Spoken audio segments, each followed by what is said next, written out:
While Joe Mazzulla has unlocked incredible hidden talent in Boston, not every experiment inside his revolutionary system turned into a success story.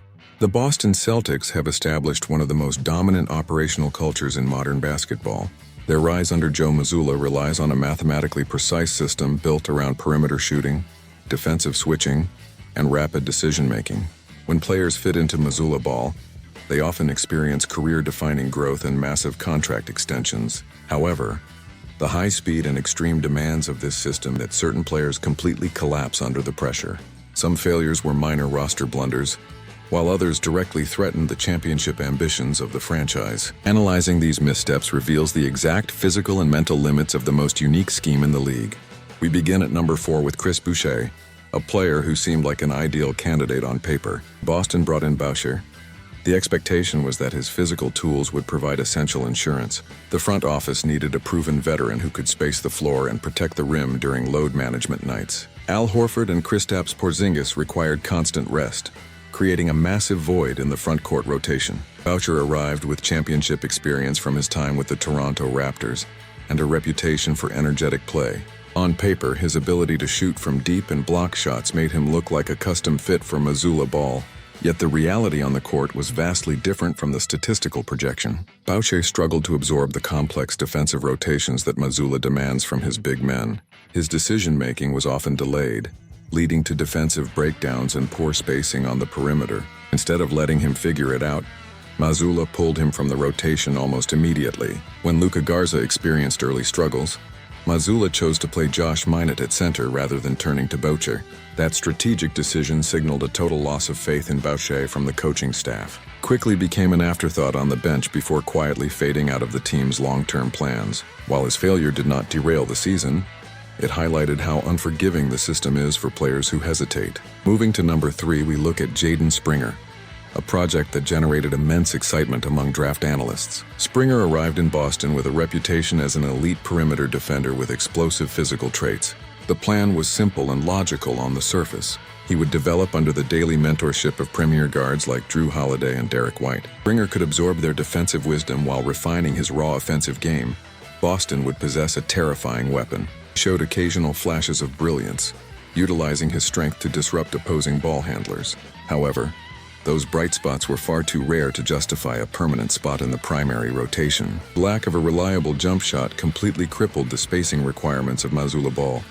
In a system that demands 5 offensive threats on the floor at all times, defenders simply ignored Springer. The offense stalled whenever he entered the game, forcing the star players into tough contested shots. Frustration grew as it became clear that his offensive growth had hit a complete standstill. The Celtics eventually executed a salary dump to send Springer to the Houston Rockets, where his opportunities vanished. What makes this situation more frustrating for fans is the financial ripple effect it created. Boston missed out on signing players like Lonnie Walker of 4 due to severe luxury tax constraints. Springer represents a classic case of raw potential failing to match the strict tactical requirements of a title contender. Number 2, we transition to a high-profile acquisition in Nikola Vucevic. Like the previous developmental experiments, Vucevic was brought in to make an immediate physical impact. The transaction was designed to shore up front-court depth, save money, and prepare the roster for Jayson Tatum. On an offensive level, Vucevic possessed the scoring credentials and passing ability to thrive in a flexible offense. However, his actual transition into the system proved to be remarkably bumpy and full of frustration. An untimely finger injury severely disrupted his rhythm, right as he was trying to build chemistry with his new teammates. His three-point shooting was wildly inconsistent, which allowed opposing defenses to pack the paint. Without reliable perimeter shooting from the center position, the entire geometric advantage of Mazzulla Ball dissolved. More importantly, his lateral movement limitations created massive defensive vulnerabilities during critical matchups. When facing elite interior forces like Joel Embiid, Vucevic offered very little physical resistance. He could not execute the aggressive perimeter switching or rim protection required by the coaching staff. While another acquisition like Anfernee Simons found a clear role, Vucevic never looked comfortable in green. The trade did accomplish vital financial relief for the front office, but his on-court production fell far short. Boston fans were ultimately relieved when the organization transitioned forward to acquire Mitchell Robinson instead. Finally, The #1 spot as the most impactful failure of the era is Grant Williams. Williams remains one of the most polarizing figures to wear a Celtics uniform in recent history. His final season in Boston under Joe Mazzulla developed into an absolute emotional roller coaster. Statistically, Williams actually posted some of the highest shooting percentages of his entire career during that run. However, his antics and shifting mental focus on the floor became a constant distraction for the team. Playing in a high-pressure contract year, Williams began the season playing with incredible energy and confidence. As the season progressed, he developed a damaging habit of overthinking every single action on the court. He argued excessively with referees, leading to foolish technical fouls and damaging momentum shifts. Unforgettable moments of overconfidence backfired horribly, including famously talking trash before missing crucial free throws. Repeatedly attempted complex playmaking moves in clutch moments rather than sticking to his assigned role. His unpredictable behavior became such a concern that Mazulla completely removed him from the rotation late in the year. Williams only regained his spot in the playoff lineup after Jayson, Tatum, and Jaylen Brown publicly vouched for him. Even with that second chance, his performance failed to justify a long-term investment from the front office. Boston gladly parted ways with Williams in free agency, ending a turbulent chapter in recent franchise history. The organization has not looked back since his departure, proving that culture fit outweighs raw talent every time. Understanding why these 4 players failed requires a deeper look into the core mechanics of Mazzulla Ball. Joe Mazzulla views basketball through a lens of mathematical probability and rapid spatial awareness. Every player on the court must make decisions in less than half a second. If a player hesitates, the defensive advantage created by ball movement completely disappears. Boucher and Jaden Springer lack the mental processing speed to thrive in this environment. When a big man hesitates to shoot an open 3, the defense collapses and traps the star drivers.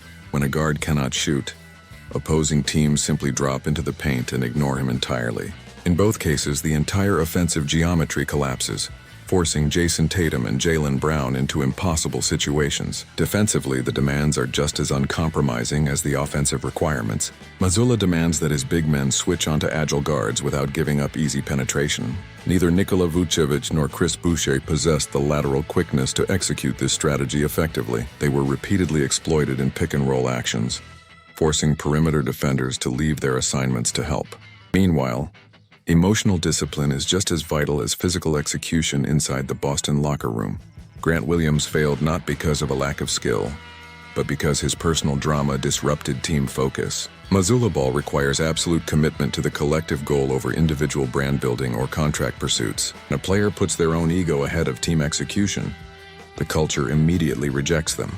When you compare these 4 failures to success stories like Derek White or Luke Kornet, the contrast is stark. Derek White succeeded because he embraced rapid decision-making and absolute selflessness on both ends. Luke Kornet succeeded because he accepted his exact physical boundaries and executed his role without complaint. The players who failed either overthought their roles or lacked the specific skill sets needed to survive. Proves that playing for the Boston Celtics requires a rare blend of physical skill and mental adaptability. The front office has learned valuable lessons from each of these failed player experiments over recent years. They now prioritize quick decision-makers who fit seamlessly into the mathematical framework of the offense. Looking ahead to the future, the lessons learned from these missteps will shape how Boston builds its roster. The front office can no longer afford to take flyers on players who lack basic perimeter shooting or spatial awareness. Every roster spot must be occupied by players who can think, react, and execute at light speed. While these 4 individual experiments failed, they ultimately helped refine the organizational blueprint. Celtics proved that they are willing to cut ties quickly with any player who slows down their momentum. In the high-stakes world of modern basketball, relentless standards are the only path to sustained dominance. As the franchise continues its quest for championships, the Mazzulla Ball system will remain completely unforgiving. Which of these 4-player missteps do you think was the most disappointing for Boston? Leave your thoughts below.